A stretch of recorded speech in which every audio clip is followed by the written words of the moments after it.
Hello, everybody. Today we are talking about artist rejection. Welcome to Art Prof. This is our 24/7 global art party. Rejection stinks. I hate the way it makes me feel. And the thing is, as an artist, you're just experiencing it all the time.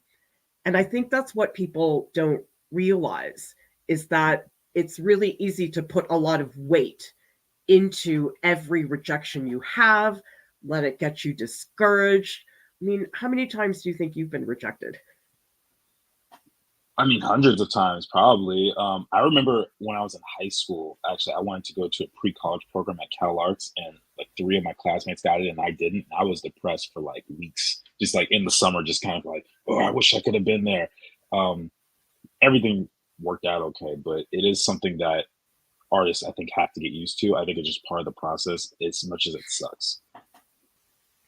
And you know something? It doesn't end. I'm 48. I've been in this field for decades, and I still am getting rejections left and right. And so that's another thing is that experience does not help when it comes to rejection.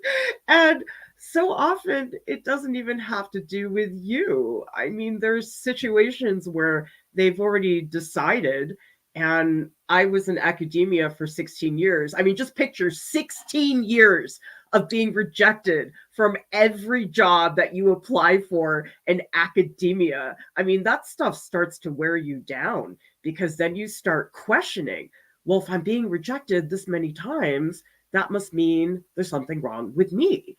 Is that really true though? I mean, that's how we perceive it, and it certainly feels that way. And and there can even be a lot of convincing evidence to support that because they might say, "Oh, your work's just not there yet," or "You're not a right fit for our team because your style is too this or too that."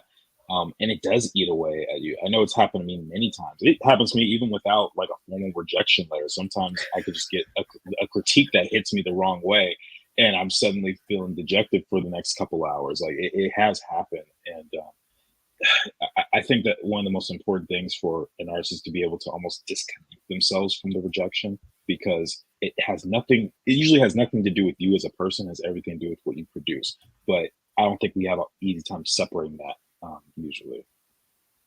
Tell us in the comments how many of you guys here have been rejected before, maybe a little bit of context of what you were rejected from and how it made you feel, which I suspect is crappy because nobody likes to be told no. It just makes you feel kind of rotten for a little bit. And I wish I could tell you it gets easier, but there are a couple things I do so I don't get too invested. So, for example, anytime I've applied for an artist grant, and I've been doing that for decades. The second I got to art school, I was applying for grants, and they're extremely competitive. But what I do is when I put in the application, I just do that and then I forget about it. I don't try to think, oh, be nice if I got that grant, or oh, maybe I'll get that grant, or oh, I'm not going to get it. Like you just cannot babysit every application that you do because it's just a waste of time. Have you done that before? Babysat an application?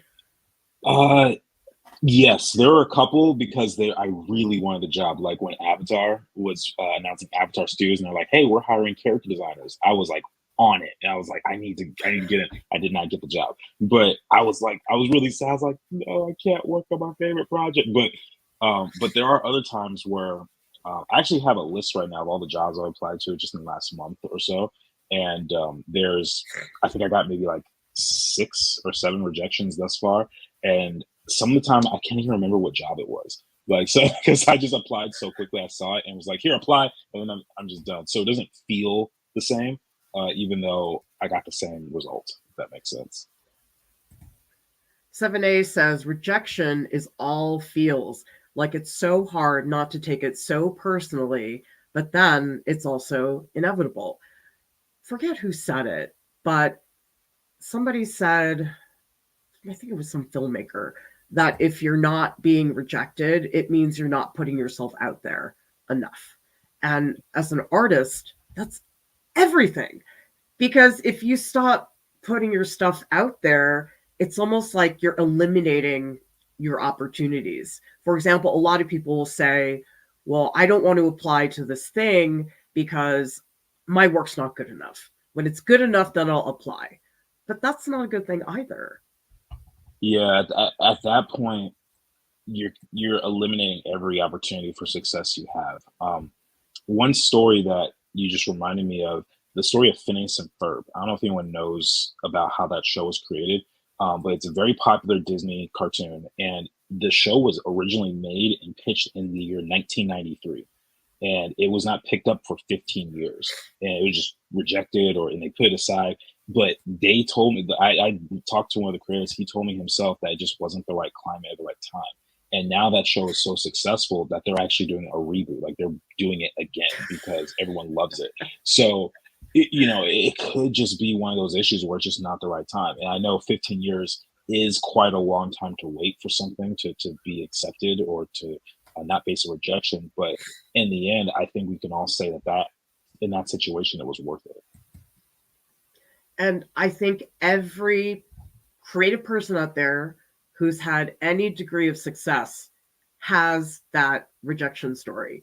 Can you imagine being the publisher that turned down Harry Potter because it was rejected by many publishers? I mean, how does that feel? Like, wow, we missed out on some financial success over there. I mean, that must feel sort of silly. And so you have to just keep doing it. I mean, I think about it almost as exercise. It's like, yep, putting in that application, okay, doing it again. And I don't think that rejection gets easier as much as it is you just expect it. You're like, yep, I'm going to get rejected. And sometimes that helps me a little bit. The other thing is, I don't think people realize how competitive and saturated a lot of these things are. I mean, the artist grants that I've applied to are $3,000, $10,000. I mean, who doesn't want to apply for that? And I don't think a lot of us really truly understand how like there's just so many freaking artists out there. Yeah. One way I can compare it, I was reading this book called Chasing Failure, I think. And the guy who wrote it, he always wanted to be in the NBA. But he broke this down. He said, think of how many people who want to be a basketball player, be in the NBA just around the United States. You have all these little cities where you're like, oh, you're the best at your high school. Oh, we won state championship, all this stuff.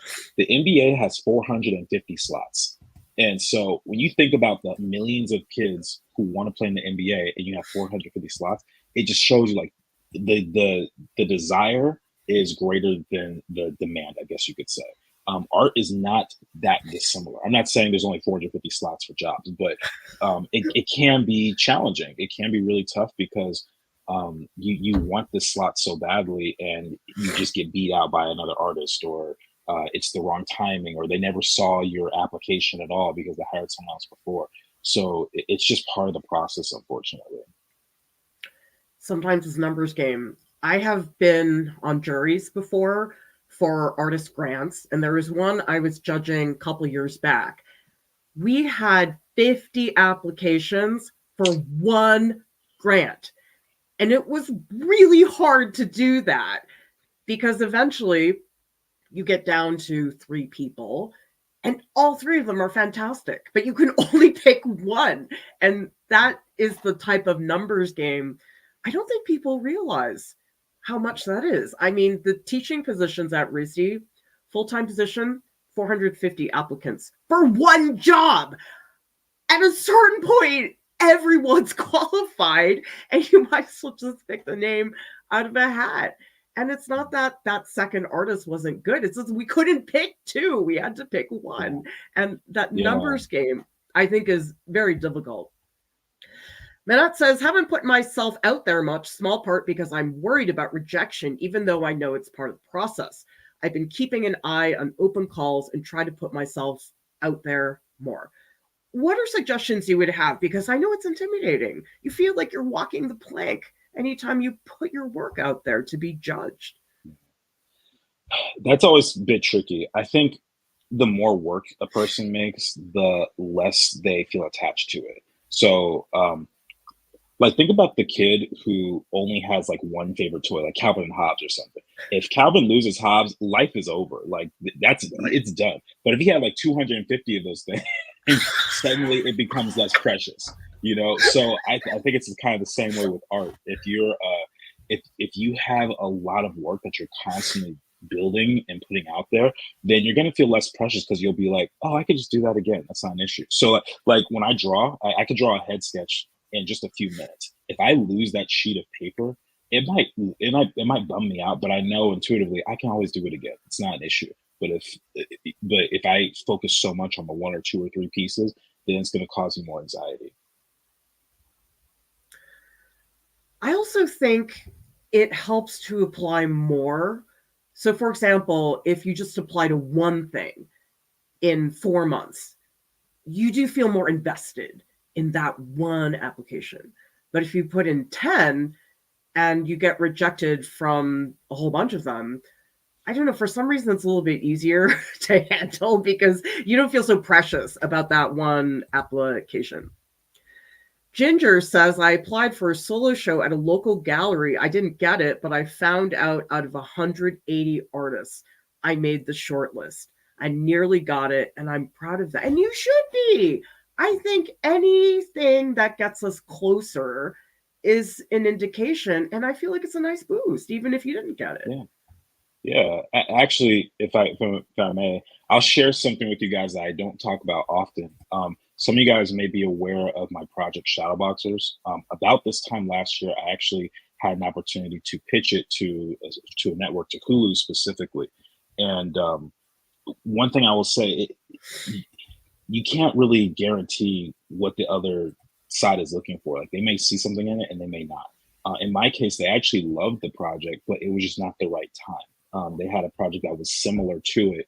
And so from a business perspective, it wouldn't make sense for them to pick up my project, even though they liked it. So, and I kind of felt the same way as Ginger said, like they loved it. I felt really good about it and I did a good job with the pitch. They told me so, but I also recognize, you know what, this may not be the right time for me right now. So I got to go away saying, you know what, it's a good project, just not the right time. And quite honestly, based on how the industry's doing, it's probably better that it didn't get picked up because it could have gotten axed with all the other shows that have been unfortunately taken down. So, yeah. But also that experience of pitching, the next time you go and pitch to a place, you're going to be better at it because you already had that experience.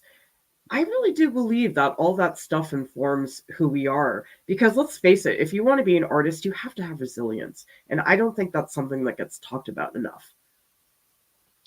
Resilience is, I think, key in any field. Like you can't just expect that life is just going to hand you things. You have to be willing to go and grab it. But as an artist, especially, because I think we're so connected to what we do typically, we feel more sensitive about things. And it's hard to face rejection. So being able to kind of put that aside and just looking at things from a very platonic perspective, I think is usually very helpful because it doesn't feel like a rejection. It just feels like an opportunity that wasn't quite handed to you, which is slightly different. Yeah. And some people are handed things. It's so obnoxious. I hate it. I mean, the amount of nepotism. Oh my gosh, I've had a dime for every person who got hired because their partner was on the search committee or, oh my gosh, it's like you have to think about, okay, let's say there's a pool of 200 people applying for a teaching gig, and maybe 10 of those people have some kind of personal connection to somebody on the search committee. It's like goodbye to those other people because those 10 people already have a leg up. And I've seen searches, they already know who they want to hire. They just have to do the dog and pony show because they have to act like it's a fair process, which it oftentimes is not. And so there's a lot of things going on in the background that you probably don't even know about that have nothing to do with you. And it's just, oh, I want to hire my BFF. And it's so blatant sometimes. You just can't believe people have the nerve. Like, no shame at all in terms of hiring somebody not based on qualifications, but because, oh, yeah, we wrote a textbook together. It's like, oh, I find it obnoxious. I mean, a lot of the jobs that we see that are posted, like they already have that position filled up. They just are required by law to post that they have a job opening. And so you might not even get seen. And there's no way of knowing for sure. And so it's, I think it's more, I think it's a lot more energy to spend worrying about something like that that you really can't control. And that's something I'm trying to teach myself as well. Cherie says, love these discussions. Thank you so much. And welcome to Melso. First time here live from Germany. Very interested in art. Channel's been a gem. Think your videos are so entertaining. Well, if some of you guys are here for the first time, please say hello. And if you're a lurker, just say hi. That's it. I just love seeing all the different people who are participating. We also have a comment from 7A, who says, I don't know if this is the best approach, but the pessimistic view of expecting nothing certainly leaves room for being pleasantly surprised. Yeah, I had a former department head, he described it. He's like, yeah, you just apply, and then when you win, you're dancing. It's like, wow, that's a really good way to put it, because how often do all of us get to do that I won dance? Not that often. And in fact, I applied to a grant. It was a Massachusetts Cultural Council grant. I applied every year since 1998, and I won it in 2018. Like literally 20 years I spent applying to that grant, and I could have stopped, but I didn't, and it actually worked out. Just wait 20 years, you guys. It'll be fine. Anna says, the art world is so competitive. I've gotten a few grants and multiple residencies, but I've gotten rejected from way more. It's really a numbers game sometimes. Jordan, what would you suggest for people in terms of numbers? How often to apply? Because it's exhausting. You got to fill these applications, you got to send in the images and stuff like that. Like, what's reasonable so you don't go nuts? I mean, well, keep in mind that the way I view the things I've applied for are very different than things some of you guys apply for. Like, I never applied for a grant or residency type stuff. Like, I don't know anything about that world. So for me, I think it depends on the desperation for one. Like if you just found out you're getting fired, then I would apply to every job that you see. But if you're kind of just looking, I would apply for the ones that you really care about. The things that really matter to you, because ultimately you don't want to be stuck in a position where you are just trapped because you were feeding for a job, you were desperate, and now it's just like you're just here.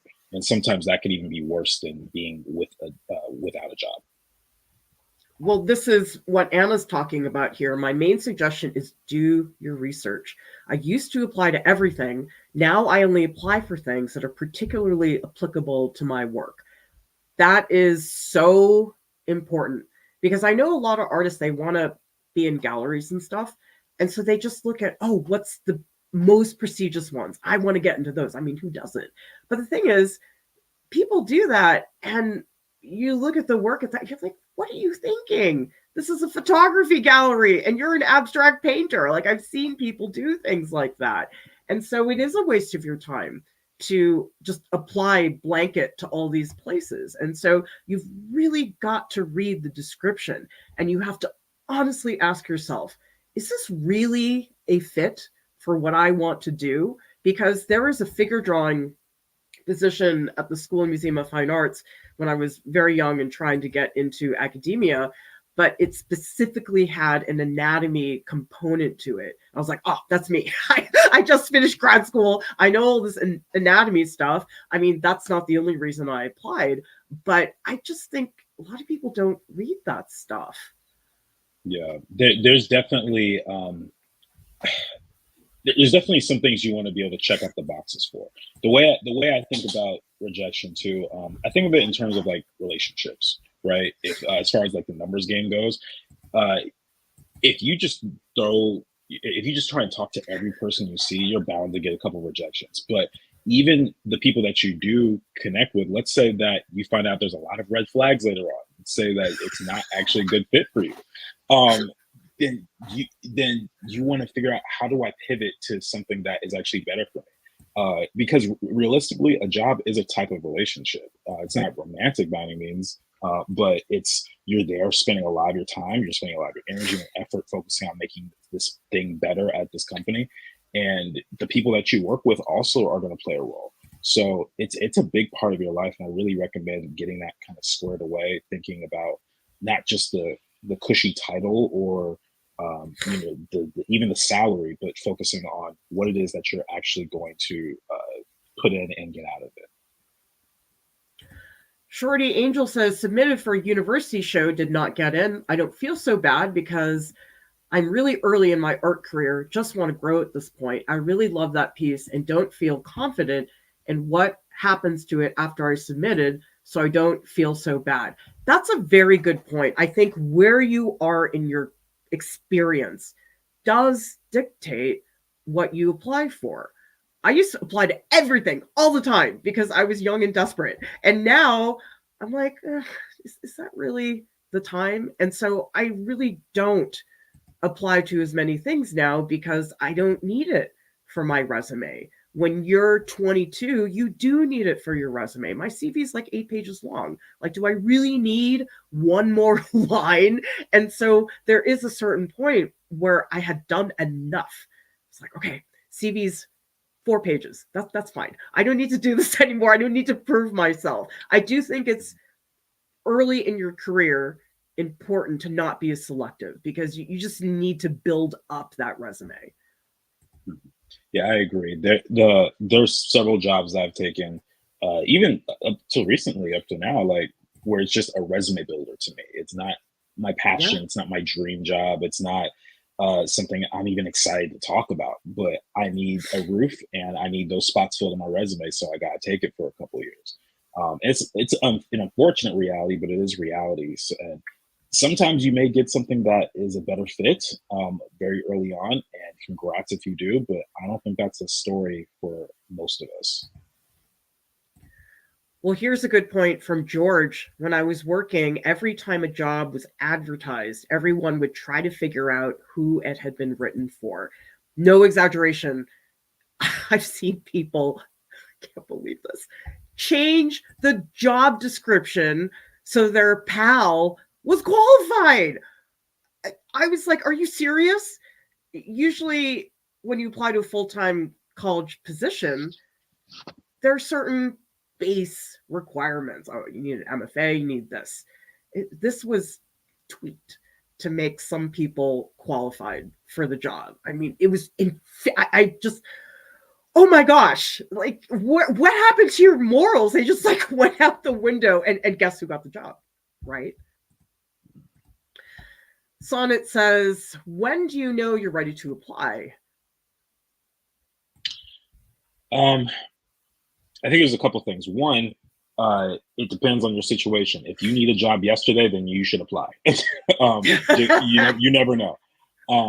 But the way I tell my students if they're ready for the industry, I'll say this: like, look at your work and compare it to. I know we're not supposed to compare, but like, look at an artist that you admire and see if you're at least on the same level.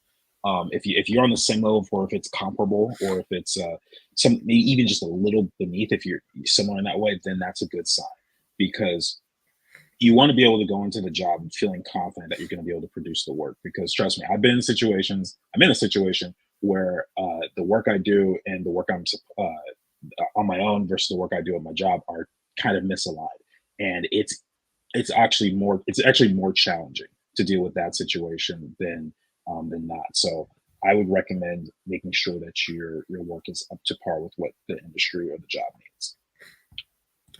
Another example from ELF. When I apply for submissions in galleries, they do not accept my art, saying this was not the time. Eventually, the curator only put people they went to school with or their friends. But see, what frustrates me is from the artist end, that's exactly what I'm thinking. But I did run a gallery at Wellesley College. It was part of the art department. And we'd occasionally have shows where we would have outside artists come and everything. And I confess that I did that myself, because you do want to work with people who you trust and you know are going to do a good job.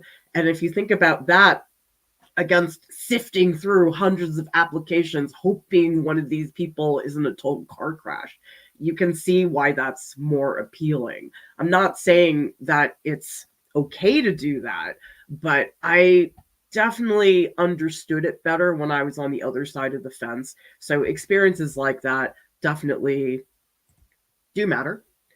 Minette says, I found some interesting calls for galleries, but the shows are virtual. Are those worth it? I've read mixed things online.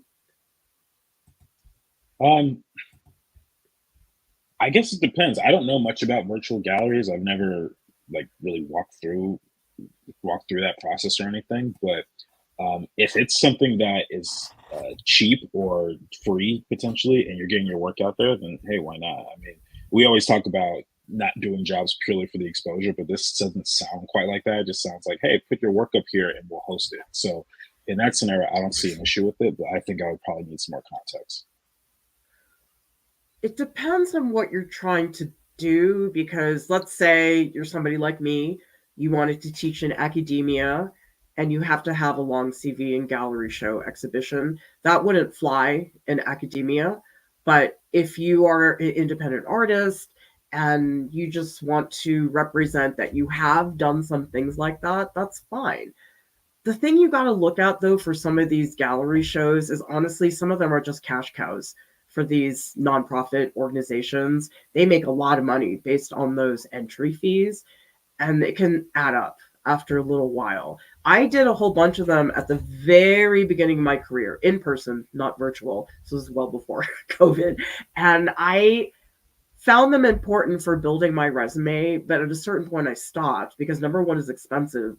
And number two, they're not really that important beyond adding a line to your resume, because actually the gallery shows that are higher up on the food chain, those are the ones where you don't enter, you just get asked.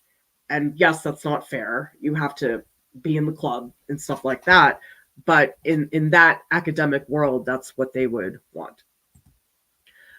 We also have Sonnet, who says, I remember in art school how good I used to feel when my professor would pick one of my pieces to put up on the wall in the hallway. So this is a great thing that you highlighted, Sonnet, is that on the flip side of things, we're talking about rejection, but hold on to those wins. Yeah, you have to do that. I mean, there are going to be people who see your value, and then there are people who don't. The people who don't are usually the ones who are in the rejection category, right? But even sometimes they'll say, you know what, it's just not the right timing. Maybe we don't have an opening for you right now, but keep applying. We want to get you in here. That situation is common as well. So because wins are so rare, definitely keep a list. There are people who I know keep lists of rejection letters so that one day they can like stick it to them. You know, like, hey, you rejected me from Marvel 78 times, but I finally got in. You know, all these years later. But those wins, keep track of that. And even if it's not a job, it could be something small like someone unexpected appreciated your work, or you got a really nice comment on a post you did on Instagram, or something like that. Anything that helps you feel positive about your work, definitely keep that. If not, like in some sort of scrapbook, at least in your mental library. It's funny because we have a pretty big following now, and I think sometimes people assume, oh, I bet you get this all the time, or I'm sure you've heard this before. I'm like, give it to me.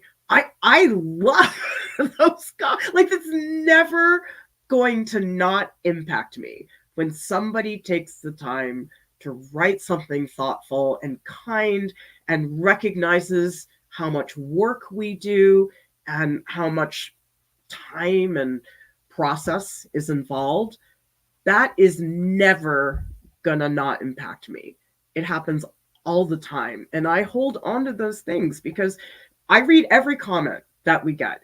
I don't reply to them all because we can't do that anymore. But when I look at those comments, sometimes it is hard to latch on to the really rude ones because they can really get under your skin sometimes.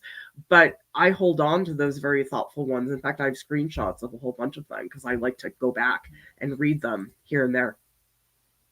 Frank James says, as a contemporary artist, 50 years old, I don't play with the toxic community anymore. I stay focused, live simply, and am extremely careful about what I say or show to other artists and insider businesses. Now, on the flip side, you don't have to apply. I mean, I know a lot of people do, but if you just don't even want to go there, that's okay. Yeah. I think a lot of it depends on what your outcome or what your desired outcome is. Some people want to just get an art job, and I totally understand that. But then there are some people who don't align with that. They like to be an artist, but they want to keep that separate and just do their work for themselves. I mean, there's a lot of value in that too. There's certain people you don't have to answer to. There's certain restrictions that you no longer have, and it's really just about the time you are able to put in. So I think everyone's an individual in that sense. I know some people who would much rather work for a studio and have like a stable 9 to 5 rather than work on their own projects. And I know some people who hate 9 to 5s and just want to do their own thing. And there's a wide spectrum of variety in between. I've largely stopped applying for grants and applications because, well, part of me thinks, Clara, you should do this. Sometimes I look at all the work, I'm like, my time would probably be better invested doing this other thing.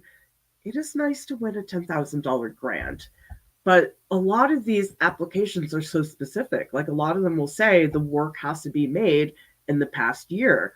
I've made a lot of work, but my illustration work is not going to fly for a fine arts application. And so I just don't do it anymore because I feel like my time is better invested doing these other things. Now, it's different for every artist. Some people have no exhibition history, so they feel like they really need to do it. So it does depend on what is your aim? Where's your time best used? And that depends on the person. Anna says, got into a show that was no longer taking submissions, sent my work anyways. Said they were getting submissions that didn't understand the work they were looking for and would gladly show my work. Great example. You have no idea what could happen. That life is random sometimes, and that's why I think taking those opportunities to even face rejection is a big thing. Oftentimes, even when we get rejected, it's not so much about whether or not we get the job, but it's what it does in us. Because sometimes it could be the spark that ignites something. It could be the character building moment that you need, and sometimes you're a perfect fit, and you get the job, you get the grant, whatever the case is, and life is just smiles and rainbows for a little while. I had a situation where I think it was Bromfield Gallery in Boston, and they had an open call to have a solo show at that gallery. And I applied, I didn't get it, but then a couple months later, they were like, "Oh, we really liked your work. We didn't put you in that particular show, but we'd like you to have a solo show." I was like, "Really? Like, you guys rejected me to have a solo show, and now you're asking me?" I mean, I don't think that's really what it was, but you guys just have no idea. Stuff just pops up, and you just have to sort of hang out and wait for it. I know that's not really the most reassuring thing, but isn't it weird, Jordan, how stuff just sort of happens? You just got to stick around. Like if you leave, that's not going to happen. But if you just stick around, it's like sometimes stuff does pop up. Yeah, I think ultimately it's a question of patience. I mean, there are times where, like the Phineas and Ferb example, it took 15 years for them to get their show picked up, but in that time, I'm sure there are moments of significant doubt. There are times of worry, anxiety. I'm sure, but now it's become the longest running anime Disney show in history, and they're coming back for a reboot, so it's gonna double up on that record. So I think being persistent and being patient are skills that every artist needs, even if it's not for a company, at least for yourself, because sometimes we feel that way when we don't feel like we're improving. We go like, "Oh, I've done this many drawings, but I haven't seen improvement." We'll do more. Keep going. That's part of the game. And spoiler alert: there is no finish line in this field. There's no "I've mastered it all." That just doesn't exist. So there's going to be that type of feeling that happens very often. And it's okay if nothing happens for a while. An artist I know who's very successful told me verbatim, "Clara, there were years where nothing happened, and it was just me making my work." And for a lot of us, that's discouraging because we feel like, oh, if nothing's happening, it must mean that I'm not making the progress. And he was a very patient person and ended up doing very well. He just didn't do very well immediately. And that's the problem, is so often what we hear is those people who won the lottery. Oh, this person, I hate this phrase.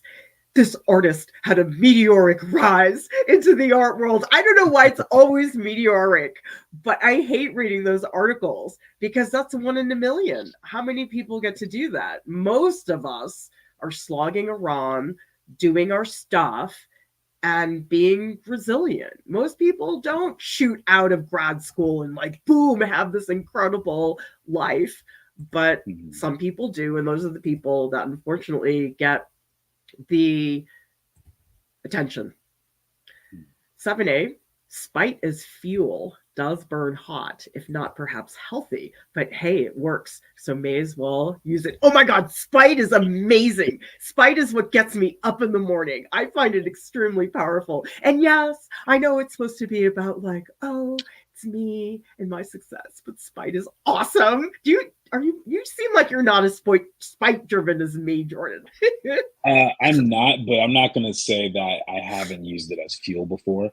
I think it's because I try to ignore that side, because when I get angry, which is not often, but when I get angry, I can't think creatively. I can't do certain things. So it's almost better to stay away from that. And just on a practical level, like, I don't want to be snapping at people who don't deserve it. Like, I don't want to be in line ordering a sandwich and be like, hey, like no one wants that. So yeah, I think that spite can be a source of fuel, but I think just be aware of the people who you're around and don't go off on people who don't deserve it. But Jordan, you have to comprehend the workflow here. Okay, so you're motivated by spite, which gets you revenge, which makes you happy. And I know everybody says the best revenge is being happy, but when I have revenge, that makes me happy, which is what that means about spite is that it's incredibly important because ultimately it leads to my happiness. So, whatever works, as 7A says. Sonnet agrees. Spite is part of the reason I'm successful today. And Anna says, yes, spite is a powerful motivator. It's not so much about being angry as it is about being determined. Yeah, for me, anytime somebody tells me, oh, you can't do that, it's too hard, I'm like, I'll show you, it's not too hard, I'm going to pull it off. Like, to me, that is motivation. I know some people are different and they might be like, oh my God, that's horrible, that really discourages me. But Jordan, I just feel like whatever you can use to motivate yourself, just do it.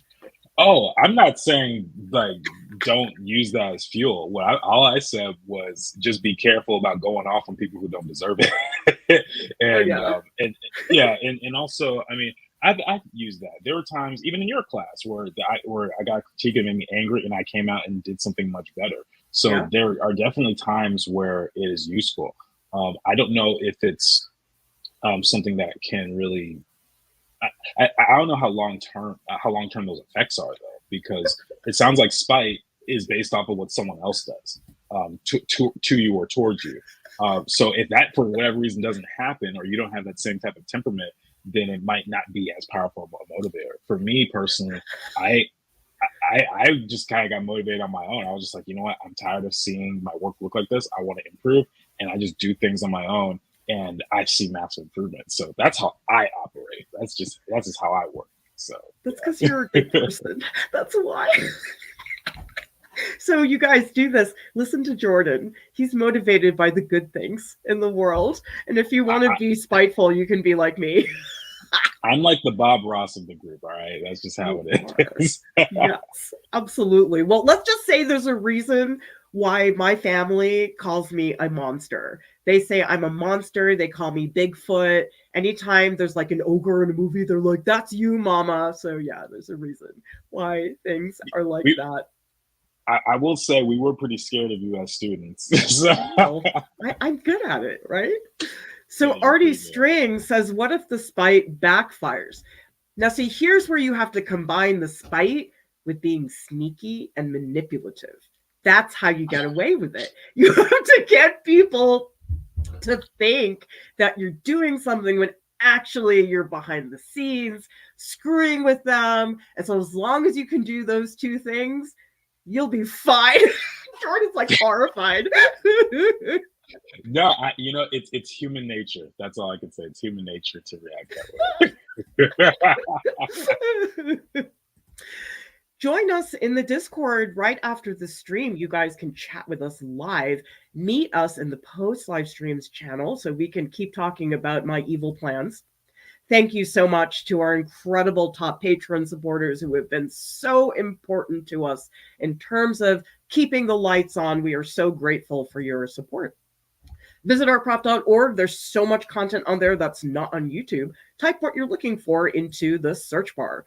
Art Prof has a podcast. It's available on Spotify and also on iTunes. And Gumby would like for you to join our global art community. Please subscribe to our channel. Thank you so much, everybody. We'll see you next time. Bye.